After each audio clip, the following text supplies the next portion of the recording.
Hello, everybody. Jeff Gayduk here from Destination Reunions, and I'm happy to have with me today Nancy Schretter. Nancy Schretter is our resident family travel and multi-generational travel expert.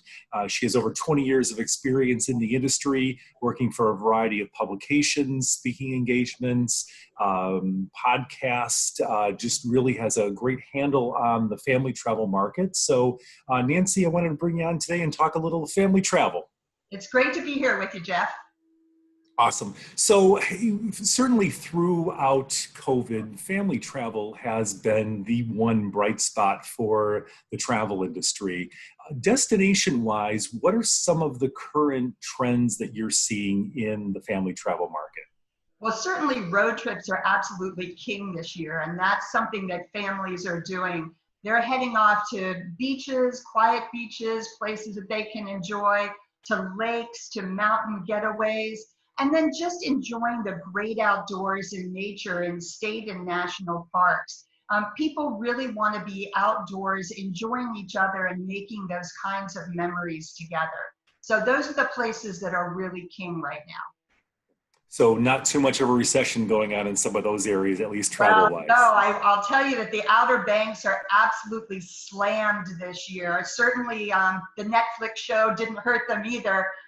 But you know, just having that beautiful destination, as well as some of the beaches along the scenic byway 30A down in around Destin and down that way.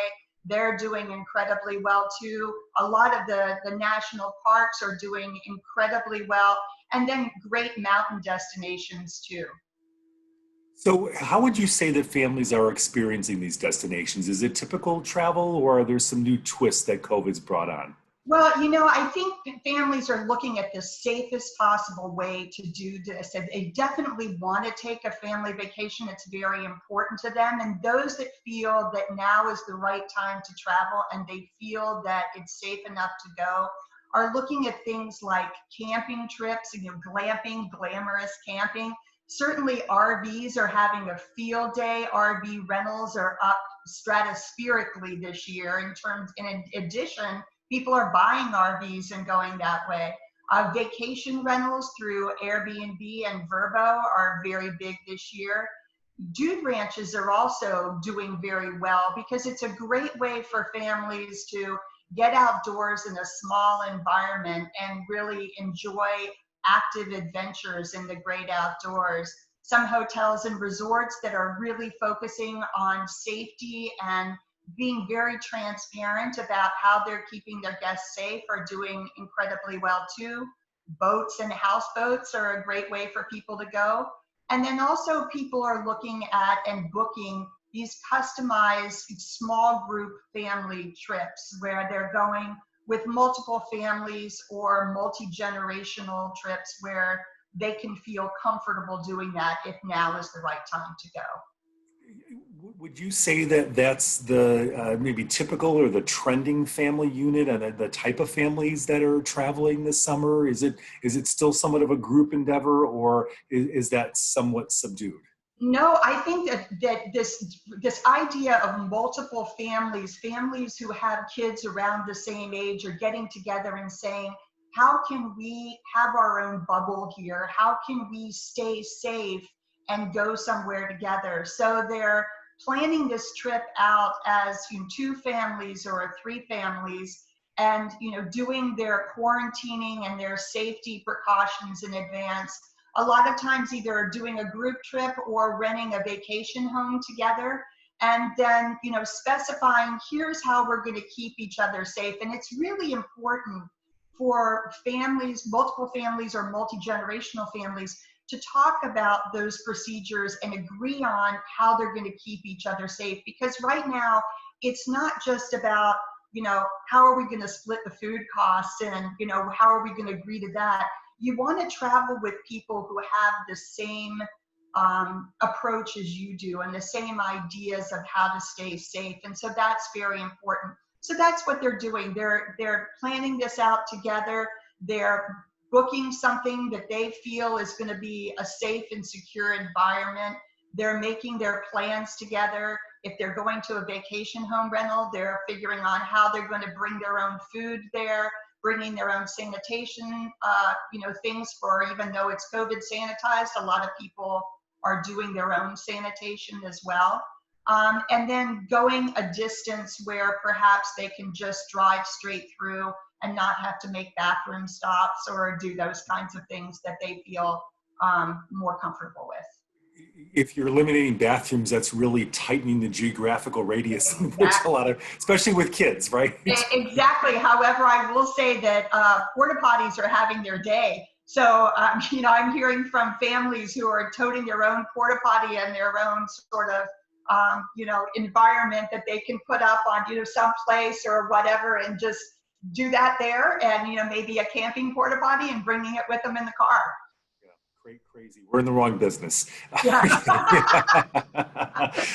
So Nancy, you talked about some of the areas that are doing well, understandably so, just based on the circumstances. Right. Absent of that were cruises. Obviously, we know it's a long road back for the cruise Right. industry. Right. Major cities as well and big attractions. So, specifically to the latter point, what can big cities and attractions do to win families back? Well, I think realistically, it's one of these things that's going to take a bit of time. And I think a lot of hotels and resorts and attractions are doing an incredible job of putting in, sanitizing guidelines by brand, or, showcasing what they're doing. But, families aren't just looking at what the hotels and resorts and attractions are doing. They're also concerned about what fellow guests are doing. So it's all about trust, and about the kind of trust they're going to have with the resort and hotel and attraction, and trust that the other guests are going to be the same way. I think for hotels and attractions and resorts, transparency is incredibly important, always, but especially right now. People want to be able to visually see what the hotel and resort and attraction and destination are doing to keep them safe. So the idea of lots of, very apparent hand sanitizing stations is a great thing. Families have told me another thing that's making them feel safe is, sometimes hotels on the outside of the doors, once it's cleaned, they put a seal across it. So that way, when the family comes, they have to break that seal to get in. And that makes them feel more safe. Having, things enclosed in plastic, like the TV changers and remotes and things like that are important. Flexibility is also key. And just knowing that if something happens and there's a COVID spike, or one of their members gets sick, that they can cancel or reschedule easily is a great thing as well. One of the things that I would commend people on doing is, some of the hotels have had a sort of welcome back area within their website, showcasing what they're doing to keep families and guests safe, and again, making it very transparent. I think that when you're looking at major cities, sort of focusing on that drive market, as we talked about again, is important, because that's what people are doing. So maybe partnering with some local media or influencers who are in that drive market, who could come showcase and create content in social media showing what people are doing, because again, it's all about trust. But the best trust is that positive feedback that you get from friends and family members. So the more people that start coming out, the more that trust gets being built, and the more comfortable people feel. As we start going through the school season, this is a very challenging season yet again, because many school systems are learning remotely. So parents are looking at, what can I do with my children that's going to be interesting and challenging and a great learning experience? And certainly cities offer that. So if you can create an environment where it's a great remote learning destination, where families could come and learn from your place, would be great as well. And again, showcasing what's available, what you can do to do that.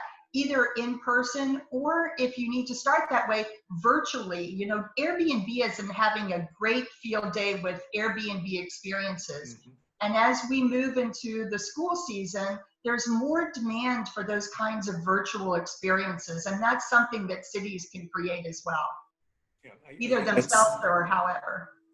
That's a really good point on a number of fronts there. I think that this sort of back to school season is different than anything we've experienced before.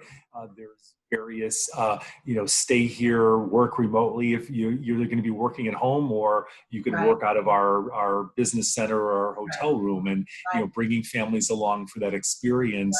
I've seen areas like Dollywood just did a extension of their homeschooling days where right, they anticipate that more kids are going to be homeschooled, so they're developing a STEM-based curriculum that they can do at the theme park. So a little hard to build that on the fly, but I think the message going forward is that we're not going to just flip a switch and be out of this. This could be the new normal for the next year, who knows?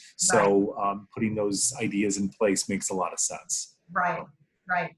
And Um, Go ahead, sir. there's also a lot, you know, you can do with, I know some of the different resorts for looking at hiring a teacher to create learning segments for them for their resort or whatever. And there's certainly things that you can do around that.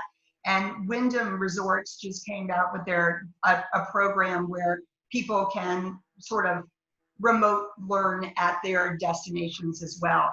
Um, the other thing that I think is important too, and it's a real opportunity for um, anywhere right now, is sort of showcasing your values and showcasing, you know, how you care about the community and how you care about sustainability. And I know the Hiltons of Chicago had done a partnership with Camp Kids or Kids, which is a virtual camp for kids who are dealing with cancer. And when you read about that type of thing, you say, geez, I understand who this brand is, and this brand cares, and this brand cares about families.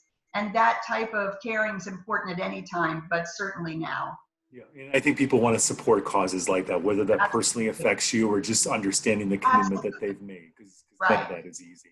So, but so, projecting out towards the future, we should have some family travel based on what we just talked about into the fall. But I hear a lot of destinations are gearing up towards the holiday season, Right. Thanksgiving through New Year's. Is that overly optimistic, or are there really some opportunities to bring families in over this period? Well, you know, I think that's going to be one of these things that's probably going to be more last minute booked and booked closer, because I think families and everybody are a bit concerned about what this fall is going to bring with COVID and what's going to happen with that. So I think there are some families that have already started planning for Thanksgiving and the holidays, but I think more are doing a wait and see type of approach to see what the future is going to bring. I think as properties start to look at that, there's also an opportunity to sort of look at the holidays and how the events that you used to have around that time, and maybe reimagine the holidays a bit for the current environment.